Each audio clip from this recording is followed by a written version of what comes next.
สมบุญกุศลไว้ทีละเล็กทีละน้อยตามโอกาสของเฮาตามที่เฮามีเวลาว่างหรือว่าตามกำลังทรัพย์มีน้อยก็เฮ็ดน้อยบ่มีปานกลางเฮ็ดปานกลางบ่มีหลายเฮ็ดหลายตามกำลังของเฮาตามกำลังทรัพย์ตามกำลังศรัทธาคนที่จะพ้นทุกข์ได้หรือว่าที่จะบ่ตกอบายภูมิก็ต้องอาศัยศรัทธาต้องมีศรัทธาหนึ่ง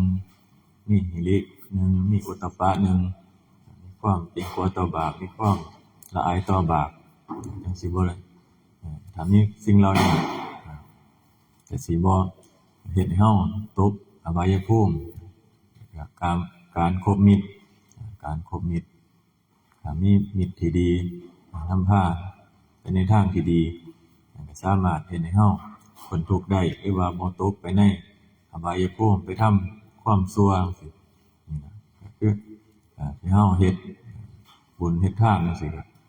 บางคนก็อาศัยหมู่อาศัยคนรอบข้างอาศัยผู้เป็นพ่อเป็นแม่ผู้เป็นญาติพี่น้องพาเข้าวัดเข้าว่าพาฟังธรรมจังสิได้เกิดความเห็นหรือปัญญาเกิดความศรัทธาในคำสอนของพระพุทธเจ้าหรือว่าคำสอนที่พ่อแม่ครูบาอาจารย์ต่างๆนำมานำสอนหรือว่าธรรมะที่เพิ่นเอามาเว้าเฮาได้ยินได้ฟังแล้วเกิดความเข้าใจว่าการทำบุญการทำกุศลมันบุญมันเป็นแบบใดบุญเป็นแบบใดกุศลเป็นแบบใดบาปให้ผลแบบใดจังซี่เฮาก็จะฮู้เฮาได้ยินได้ฟังความศรัทธาเป็นทางเดินเพื่อสิให้เฮาเห็นตามความเป็นจริงถ้าเฮาบ่มีศรัทธาคำว่าศรัทธานี่คือความเชื่อในคำสอนหรือว่ายินดีกระทำตามคำสอนของที่ผู้เพิ่นนำออกมาสอนจังซี่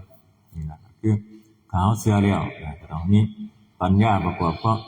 เข้าไปนำปัญญาตามเห็นตามความเป็นจริงสิ่งทั้งหลายทั้งปวงจังซี่มีเกิดแก่เจ็บตายเป็นธรรมดาการกระทำต่างๆล้วนเป็นมีผลกรรมก็คือการกระทำให้ผลทั้งดีและทั้งร้ายผลดีและทำดีและทำชั่วจังซี่มันก็มีผลทั้งสองบางคนทำดีแล้วแต่ว่าผลยังบ่ให้ก็คิดว่ามันบ่ให้ผลมันบ่มีผลของการกระทำแต่ว่าจริงๆแล้วมันก็มีเหมือนกับเฮาปลูกต้นไม้นี่ล่ะเฮาปลูกต้นไม้ปลูกไปแล้วบ่แม่นว่าเฮาสิได้โฮมมันเลยบ่แม่นว่าสิได้กินหมากกินผลเลยนี่ก็คือการบุญของเฮาคือกันก็อาศัยเฮ็ดบ่อยๆให้มันให้ผลก็คือที่มันเฮาเห็นมันเริ่มกำลังเติบโตกำลังใหญ่นี่ล่ะผลมันกำลังเริ่มออกถ้าว่าเป็นบุญก็คือกันบุญก็คือความสงบเย็นขึ้นมาในจิตในใจในเบื้องต้นเห็นเกิดความปิติใจขึ้นในใจของเฮาว่าเฮาได้ทำบุญเฮาได้อย่างน้อยๆให้ทานรักษาศีลได้ภาวนาได้ยินได้ฟังธรรมจังซี่ก็เป็นส่วนหนึ่งในบุญก็เป็นในหมวดบุญเหมือนกันการฟังธรรมก็เป็นบุญเหมือนกันบุญในบุญกิริยาวัตถุ10ก็มีการฟังธรรมการแสดงธรรมการทำความเห็นในตรงการขนขวายในการทำบุญจังซี่หรือว่าการอนุโมทนาบุญกับผู้ที่ทำบุญจังซี่อันนี้ก็เป็นบุญอย่างหนึ่งคือกันบ่แม่นว่ามีแต่ทานศีลภาวนาสิ่งเหล่านี้ก็มีออกไปคือกันมันก็มีแยกไว้แต่ว่าหลักๆก็คือการให้ทานศีลภาวนาที่เฮาเห็นกันที่เฮาทำกันอยู่แต่ว่าบางคนอาจจะบ่ฮู้สิ่งนี้แต่ว่าการให้ทานนี่คือเป็นสิ่งที่ทำได้ง่ายหรือว่าการอนุโมทนาจังซี่เฮ็ดได้ง่ายเพราะว่ามันเฮาเห็นคนอื่นจังซี่ก็คือการยินดีกับคนอื่นที่คนอื่นทำความดีทำบุญทำกุศลเฮาเห็นแล้วเฮาเกิดปีติ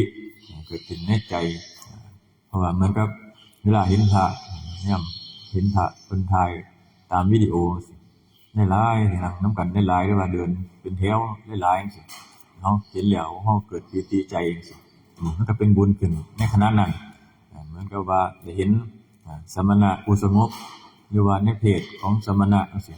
ร่วมกันเดินกันเป็นแถวเห็นความเกิดความสงบเกิดความสวยงามจังซี่นี่ก็เป็นบุญขึ้นคือกันเพิ่นจึงว่าบุญก็คือความสงบเย็นความสงบเย็นในจิตในใจของเฮาบ่เร่าร้อนแต่ว่าเฮาก็อาศัยวัตถุเฮ็ดนำอาศัยการลงมือทำก็คือการให้ทานรักษาศีลนี่ล่ะเพราะว่าการให้ทานก็มีผลนำไปจนฮอดความพ้นทุกข์นั่นล่ะถ้าเฮาเฮ็ดเป็นเฮ็ดแล้วบ่หวังผลบ่ได้หวังว่าสิได้ไปเป็นนั่นสิได้เป็นนี่สิได้ไปเป็นเทวดาส่วนมากเฮาสิหวังเฮาสิได้ยินมาตั้งแต่น้อยครูบาเคยได้ยินมาคือกันให้ทานทำบุญเด้อสิได้ไปเป็นขึ้นสวรรค์ได้เป็นเทวดาคันแม่นตายไปแล้วก็บอกแต่กันไปตัวเทวดาไปเกิดเป็นเทวดาบ่มีไผว่าตายไปแล้วไปนิพพานเด้อสิบ่มีไผว่าบ่เคยได้ยินแต่ว่าตายไปแล้วไปเป็นเทวดาไปเป็นนางฟ้าเป็นสวรรค์เด้อสิส่วนมากเฮาสิได้ยินตาแนวนี้ส่วนมากอันนี้ก็คือมันเป็นผลของการให้ทานอานิสงส์ของการให้ทานหรือว่าการทำบุญกุศลไปสู่สุคติพอจิตสุดท้ายเฮาสิตายผลเหล่านี้มันก็สิขึ้นมาก็แต่ว่าก็ขึ้นอยู่กับว่าก็บ่ได้การันตี 100% ได้ว่าเฮาสิทำบุญแล้วว่าเฮาสิได้ไปสวรรค์ 100% นั่นคืออกุศลมันให้ผลจังซี่เฮาก็สามารถตกนรกได้คือกันเหมือนกับพระนางมัลลิกาจังซี่ให้ทานตั้งแต่น้อยทำบุญทำกุศลบำรุงพุทธศาสนาตั้งแต่น้อยเฮ็ดอยู่จังซั่นจนฮอดมื้อตายพอตายไปแล้วเรามันเคยตัวเลยเสพกามกับมาจังซี่ล่ะพอจิตสุดท้ายเป็นนึกถึงได้ก็ตกนรกอยู่7มื้อนี่อันนี้คือกันเพราะว่ามันบ่แน่นอนขนาดเฮ็ดบุญอยู่ทั้งชีวิตทำบุญทำทานทำกุศลมาทั้งชีวิตเลยตลอดชีวิตเลยก็ยังสามารถตกนรกได้เพราะฉะนั้นแล้วเฮาก็ให้ตั้งตนอยู่ในความบ่ประมาทพยายามเฮ็ดที่มันสิ่งใดที่มันเป็นบุญเป็นกุศลสิ่งใดที่มันเป็นบาปเฮาก็พยายามละออกสะสมสิ่งที่มันเป็นกุศลสู่จิตสู่ใจเฮาไว้เขาไว้ในจิตในใจเฮาไว้เพื่อว่าจิตใจของเฮามันจะได้คอยขาวคอยใสออกมาอาศัยการสิ่งเหล่านี้เป็นเครื่องขัดเกลาจิตใจของเฮาให้มันมีตั้งแต่กุศลพอคิดตั้งแต่กุศลไปเรื่อยจิตใจเฮาก็สิเริ่มขาวเริ่มผ่องใสออกมาจากความคิดที่เฮากระทำหรือว่าผลที่เฮากระทำไว้เฮานึกถึงผลของการให้ทานผลของการรักษาศีลจังซี่พอนึกถึงบ่อยๆจังซี่จิตใจเฮามันก็บ่ไปอยากทำร้ายบ่อยากไปเบียดเบียนคนอื่นบ่อยากไปคดโกงคนอื่นจังซี่จิตใจมันก็เริ่มผ่องใสขึ้นมาอันนี้คือเป็นผลของมันพอเป็นผลของมันแล้วมันก็สิอยากหาทางออกเพื่อว่าเห็นความบ่เที่ยงแท้แน่นอนหรือว่าเห็นความทุกข์เห็นความทุกข์หรือว่าการเวียนว่ายตายเกิดของสัตว์ทั้งหลายจังซี่เริ่มมันเป็นทุกข์จังซี่เฮาฆ่าเขาฆ่าเฮาเริ่มเห็นผลจังซี่มันสิน้อมจิตเข้ามาในจิตในใจของเฮามันสิเริ่มหาทางออกหาทางเพื่อว่าอยากพ้นทุกข์ก็คือการภาวนาเพื่อว่าเฮ็ดให้จิตตั้งมั่นเกิดสมาธิขึ้นมาหาทางออกจากกามทั้งหลายเรียกว่าให้เฮาเฮ็ดไว้สร้างไว้ทีละเล็กทีละน้อยตามกำลังตามสติปัญญาของแต่ละคนตามสติปัญญาตามกำลังบารมีสะสมไปทีละเล็กทีละน้อยผู้ใดเฮ็ดอันใดได้ก็เฮ็ดไปก่อนหรือว่าบ่มีเวลาไปให้ทานหรือว่าบ้านอยู่ไกลจังซี่อยู่ไกลวัดไกลว่าบ่มีโอกาสหน้าที่การงานก็อาศัยการสวดมนต์ทำวัดเอาก็เป็นบุญเหมือนกันเป็นการทำสมาธิเหมือนกันอย่างน้อยๆก็เป็นการระลึกนึกถึงพระพุทธพระธรรมพระสงฆ์พระรัตนตรัยก่อนเฮาสิหลับสินอนกราบไหว้ลงหมอนถึงบ่มีพระพุทธรูปก็บ่เป็นหยังแต่ว่าเพียงแต่ว่าเฮากราบลงพุทโธธัมโมสังโฆก็ยังดีมีที่พึ่งมีที่ระลึกอยู่ก่อนสิหลับสินอนจังซี่ก็ถือว่าเป็นการดีกว่าบ่ทำหยังเลยคือการเริ่มต้นก็ยังดีเริ่มต้นไว้ก่อนปลูกเม็ดหว่านพืชหว่านเม็ดไว้ก่อนเดี๋ยวก็สิค่อยเกิดใหญ่ขึ้นมาอยากให้ท่านรักษาศีลอยากภาวนาเองมันก็ต้องอาศัยการเริ่มต้นถ้าบ่เริ่มต้นมันก็บ่มีก็สิบ่ต่อยอดออกไปก็คือนี่ล่ะที่เฮาเฮ็ดอยู่จังซี่ทานจังซี่ผู้บางคนนี่แหละก็บ่เคยให้ทานเลยพอให้ทานไปแล้วบัดนี้ เห็นหมู่รักษาศีลก็อยากรักษานำหรือว่าบางคนรักษาศีลเองบ่ได้สมาทานแต่ว่ามันรักษาเองมันจังซี่คือตอนครูบาเป็นฆราวาสก็คือกันเห็นแต่หมู่เขาสมาทานว่าบ่ฮู้จักว่าศีลนี่เขารักษาจังได๋มีแต่ว่าแต่มันเป็นบาปสิ่งใดมันเป็นบาปเป็นอกุศลจังซี่เฮาก็เลยเห็นแต่เขาเจ้าไปสมาทานศีลเพิ่นว่ารักษาศีลนี่ต้องไปขอศีลต่อหน้าพระสมาทานเอาบ่ได้ว่าบ่ฮู้ว่าเจตนาตัวเจตนาตัวหนึงจังซี่ขึ้นอยู่กับเฮาเจตนาเอาก็ได้เฮาตั้งเจตนาว่าเฮาสิรักษาศีลเท่านี้ข้อจังซี่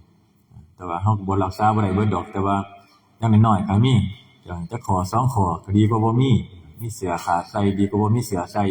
ก็ยังดีมีศีลก็ยังดีกว่าบ่มีข้อหนึ่งหรือว่า2ข้อก็ดีกว่าบ่มีเลยคือกันตอนเป็นฆราวาสก็เฮ็ดอยู่จังซี่ไปรักษาคือกันแต่ว่าตัวรักษาไว้คือตัวข้อ5นี่ล่ะเฮ็ดยากกว่าหมู่ข้อ5พวกอบายมุขบ่ว่าจะเป็นการเล่นพนันการเล่นการพนันการดื่มสุราเฮไลหรือว่าของมึนเมาเฮ็ดให้เสียสติจังซี่ตัวนี้สิเฮ็ดยากเพราะว่าหยังเพราะว่าถ้าเฮ็ดแล้วเป็นหลักมันเฮ็ดให้เสียสติถ้าเสียสติแล้วเฮ็ดได้ทุกอย่างฆ่าคนฆ่าสัตว์โกหกหลอกลวงเฮ็ดให้ผิดลูกผิดเมียก็ได้จังซี่ก็มีคือกันคือข้อ5สำคัญเรื่องว่าข้อ5เป็นตัวสำคัญก็เลยเอาไว้ทีหลังตัวบ่ฆ่าสัตว์นี่ก็ยังพอได้เว้นได้พอได้ละได้ตัวเป็นหลักของเขาจังซี่ก็ยังพอได้อยู่แต่ว่าตัวข้อ5ถ้าเสียสติไปแล้วขาดสติไปแล้วทำได้ทุกอย่างเหมือนกับจะเป็นคนดีๆก็เป็นคนบ้าจังซี่นี่ล่ะเพิ่นจังว่าถ้าเฮารักษาข้อใดข้อหนึ่งเอาไว้ก่อนตามที่เฮาเฮ็ดได้มันจังสิคอยสะสมไปเองมันพอสะสมไปบุญก็สิเกิดขึ้นไปเรื่อยๆพอมันเต็มของมันแล้วมันก็สิหาทางอยากเข้าวัดอยากเข้าว่าอยากฟังธรรมอยากนั่งสมาธิภาวนาจังซี่ตัวนี้มันสิเป็นไปเองของมันแต่ว่าให้เฮามันรักษาจิตที่มันเป็นกุศลไว้หรือว่ามันระลึกนึกถึงบุญกุศลหรือว่าผลทานของเฮาที่เฮ็ดไว้มันจังสิบ่เร่าร้อนจิตใจเฮาบ่กระวนกระวายมันสิมีแต่ความสุขมีแต่ความสุขเกิดปิติขึ้นมานึกถึงตอนไหนที่เฮาได้ทำบุญจังซี่จิตมันก็สิเกิดปิติขึ้นมาความปิติขึ้นมานี่ใจเฮามันก็สิบ่เร่าร้อนมันก็อยู่สบายบ่ได้ว่าสิไปหาทำร้ายเบียดเบียนคนอื่นอันนี้ล่ะเอาซ้ำนี่ล่ะ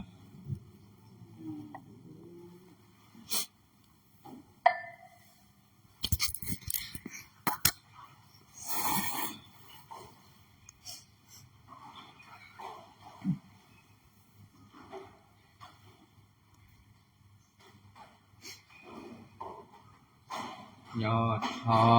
วาลิวหาปุราปาริปุเรนติสากาลังเอวะเมวะอิโตตินังเปตานังอุปกัปปติอิจิตังปฏิตังตุมหังคิปะเมวะสมิจันตุสัพเพปุเรนตุสังกปปาจันตุปนะระโสยะถามณิโชติระโสยะถาสัมพิติโยวิวัชชันตุสัมภโรโควินาศตุมาเตภวัตวันตรายโยสุขีติกายุโกภวะอาภิวาทนาสิริสานิจังวุฒาปจายโนยะถารุธรรมวันทันติอายุวันโนสุขังภะลังภวตุสัพพมังคลังรักขันตุสัพพเทวตา